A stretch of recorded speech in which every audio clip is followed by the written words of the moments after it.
Hey guys, Nick Espinoza, your chief security fanatic here, and it is Sunday, so we are doing breaches of the week. And strap yourselves in, there is an absolute ton this week. I was expecting this through Thanksgiving, but on the heels of it, here we go. Now, before I begin, I'd like to thank the following people: Chris Fowlon, Sandor Slider Inc., and I believe I pronounced that correctly this time, Mehmet Yilmaz, and I hope I didn't screw that one up, and Rebecca Rutherford. And thank you guys very much. And if I did screw up your name, I apologize for that. But let's dive in, and we are going to start with Complete Technology Solutions.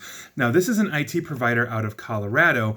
They got hit, basically allowing a strain of ransomware known as REvil to be installed on their computers at more than 100 dentistry businesses that they support. So basically, the managed service provider got hit, which then in turn hit its customers. In this case, they focus on dentists. So you might be getting a HIPAA notification at some point from your dentist, but Complete Technology Solutions hopefully has locked that down now. Moving on, we're going to be talking about Hackensack Meridian Health. This is New Jersey's largest health network. Now, basically, a hospital IT professional told the New Jersey Advanced Media on Thursday that doctors briefed on disruptions were told that their systems were hit and down due to a ransomware attack. Now, this IT official for this health system wants to remain anonymous, and we don't know much more about this at this time about this. So, if you have anything to do with Hackensack Meridian Health, heads up to you.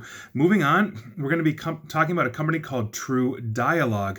Now, they provide SMS texting solutions to companies within the United States and probably outside of the US as well. Now, VPN Mentor's research team discovered that they had a breached database. Now, this was actually a massive discovery because it had a huge amount of data exposed, including tens of millions of SMS text from business users, millions of account usernames and passwords, personally identifiable information, basically on True Dialogue users and their customers, and much more. So if you use True Dialogue, heads up, your data has been exposed.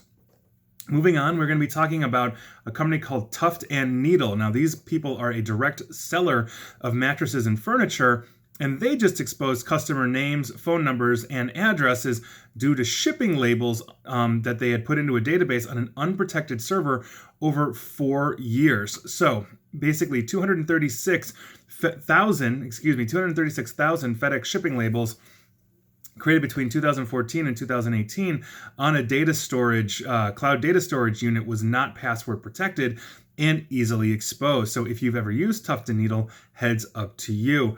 Moving on, we're going to be talking about Learnaholic. Now, this is a vendor for IT companies. They were just fined 60,000 Singapore dollars after personal data of more than 47,000 students, parents, and staff of various schools were hit. Now, this organization, Learnaholic, provides services including attendance taking and e-learning systems to schools in Singapore under a contract with the Ministry of Education. However, due obviously to lapses in security, this has basically exposed 47,802 students, parents, and staff members of various schools. And so that's a very serious issue. So if you're in Singapore, heads up to you. Keeping with schools, we're going to be talking about the Katy Independent School District in Texas. Birth dates and social security numbers of its employees were inadvertently released. Now, according to officials, the information was set out in response to a routine request for an employee list, and they accidentally sent all of this out. So if you have anything to do with the Katy ISD in Texas, heads up. Moving on, we're going to be talking about HackerOne. Yes, HackerOne basically had a bit of a data breach, and oh, the irony. They just paid out a $20,000 bounty for the identification of a bug on its own platform. Now, the hacker that found this, basically, I'm not even going to try to pronounce the leet speak on his name, had been communicating with one of HackerOne's security analysts last month. Now, throughout the course of this conversation, the analyst inadvertently copy and pasted a valid session cookie that gave anyone with access to it the ability to read and partially modify any data that the analysts themselves could see. And so, by virtue of that, obviously HackerOne got exposed, and obviously they fixed it as well. So, moving on, we're going to be talking about the Fort Worth Water Department out of Texas. About 3,000 customers may have had their information stolen due to a data breach. Now, those impacted would have made a one-time payment to the Fort Worth Water with a credit card between August 27th and October 23rd of this year. So if you're in Fort Worth and you've made a one-time payment to your water department between those dates, heads up. Moving on, let's talk about the Southeastern Minnesota Oral and Maxillofacial Surgery. Obviously, we know they're in Minnesota. They got hit with ransomware. And I quote, "After examining the impacted server, the investigation was unable to determine if patients' names and x-ray images had been viewed or accessed by an unknown unauthorized third party." So if you are a patient at Southeastern Minnesota Oral and Maxillofacial Surgery, heads up to you. Moving on, let's talk about CyrusOne. Now, CyrusOne is one of the largest data center providers in the United States, and they just suffered a ransomware attack. Now, CyrusOne is obviously looking to correct the situation, etc., and it's ongoing. But obviously, that's a major problem because if they're one of the largest data center providers in the United States, they've got large customers. So we'll see where that goes. I'll keep you up to date on that one. Moving on, let's talk about Sunrise Health Community. Basically, they had a phishing attack and an email account was accessed. Personal information of some of their patients at the time of the compromise, which took place between September 11th and November 22nd of this year, may have been affected. Names, dates of birth, Sunrise patient ID, provider name, medical test results, health insurance information, and diagnostic details were exposed. So if you have anything to do with Sunrise Community Health, heads up to you. Keeping in healthcare, let's talk about Nebraska Medicine. They just suffered a data breach after an employee accessed patient medical records for almost 3 months without authorization or even a legitimate reason. Now, a routine audit of their medical record system conducted in October revealed this violation of patient privacy, which occurred over the summer of 2019. So, if you're in Nebraska and you use Nebraska Medicine, you may have been inadvertently accessed by a rogue employee. Keeping along with healthcare, let's talk about McLaren Health in Michigan. They actually just had a third-party vendor breach that I have discussed before, Magellan Health. Magellan Health had a phishing attack and caught several other health providers across the United States, basically by virtue of this. So McLaren Health in Michigan is the current one, or the latest one, to basically declare a breach by virtue of being breached by Magellan Health. So if you use McLaren Health in Michigan, heads up to you. Moving on, we are going to be talking about Maine's MSAD 6. This is a school district, and this is what's interesting about this. The U.S. Secret Service is investigating a data breach that exposed the financial information of employees. One of the district's servers was hacked about a week ago or so, and a piece of ransomware was installed. This is according to school officials. Now, the breach happened on November 30th and was discovered on December 2nd when employees returned to work after the holiday weekend, and they basically couldn't get in. Names, dates of birth, social security numbers, direct deposit information, including bank account and routing numbers, dates of hire, mailing addresses, and income information were hit. Now, the Secret Service, outside of protecting the leadership of the United States, such as the president, vice president, etc., also is tasked with major financial crimes and currency violations. And so it would make sense that if this was a massive breach of financial infrastructure in Maine, the U.S. Secret Service would take a close look at this.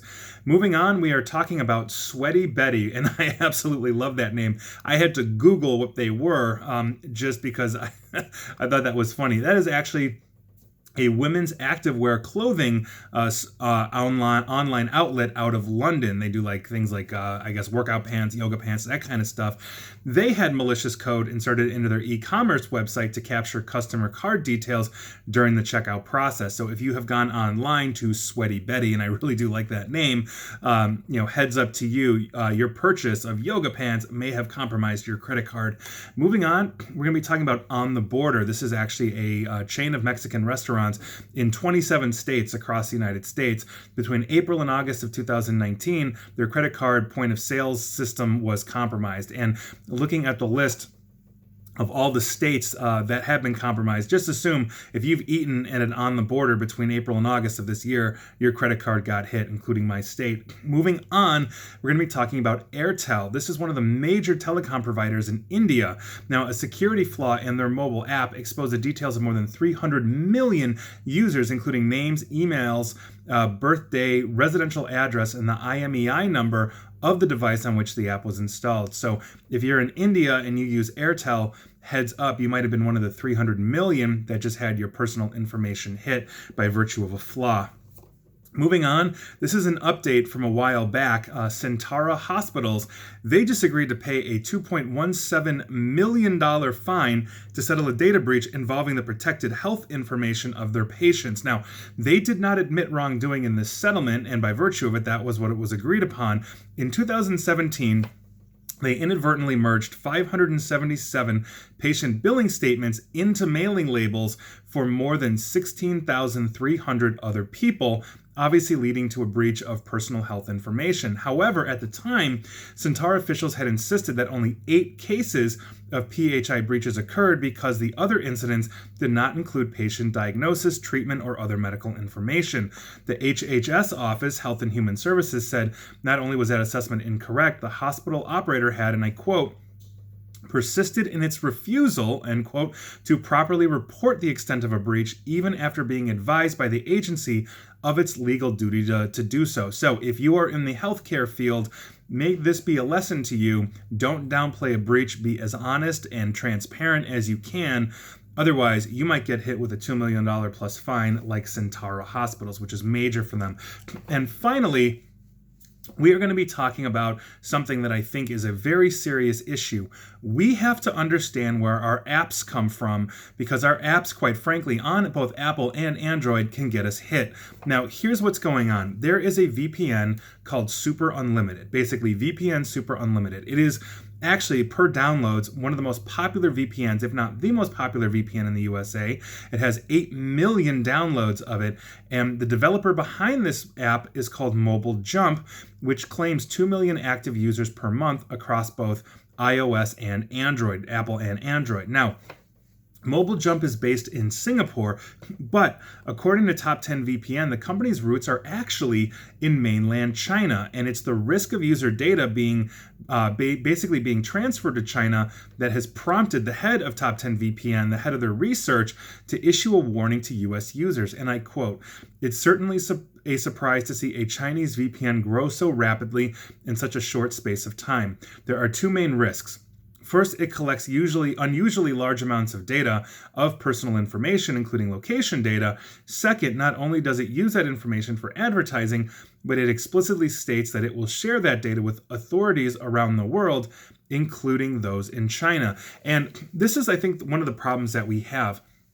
I see this all the time. If I have to, let's say, approve apps, the very first thing that I do when I'm looking at apps is to look up the company, is to look up where they're based. Do they have data privacy laws? The other thing that a lot of people don't realize, and I made this case and I talked about this a couple of days ago in my video where I was talking about TikTok, is that if you have an app that is based worldwide, odds are if the app developer is large enough, like in the case of TikTok or Super VPN Unlimited, they're going to have local servers for you to connect to. So in other words, if you're taking a video in TikTok or you're using Super VPN, let's say I'm here in Chicago, odds are if I'm uploading a video to TikTok or whatever, it's going to a data center in Chicago and then it's getting replicated.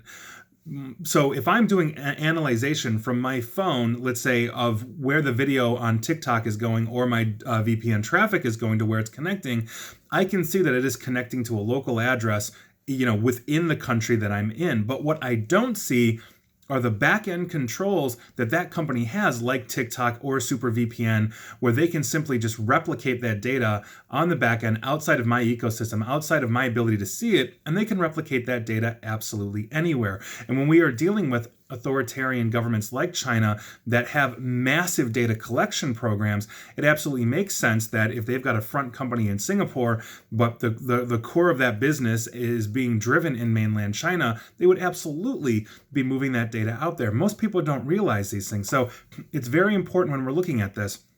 One of the last blowups we had of this was Face App. Millions and millions of people downloaded Face App, only to find out the developers are sitting in Russia. Well, if you are looking at privacy, data retention laws, etc., in the country of Russia, those developers have little to no recourse, as opposed to if they were sitting in, let's say, the European Union with GDPR, or here in the United States or Australia or Japan or any other place that has pretty stringent data privacy laws, which means the users have no recourse against the right to be forgotten or something else. And so if you are using VPN Unlimited, understand you've got a data breach going on because that information that you hold so dear is being replicated to probably to a foreign government, and that is not necessarily a good thing, nor do you have any recourse of removing your data from that database. So there you are. That is your last and I think craziest breach of the week, and hopefully none of you guys were affected. And please like, share, follow me here on Facebook and Twitter at NickAESP, and please feel free to subscribe to me at YouTube as well.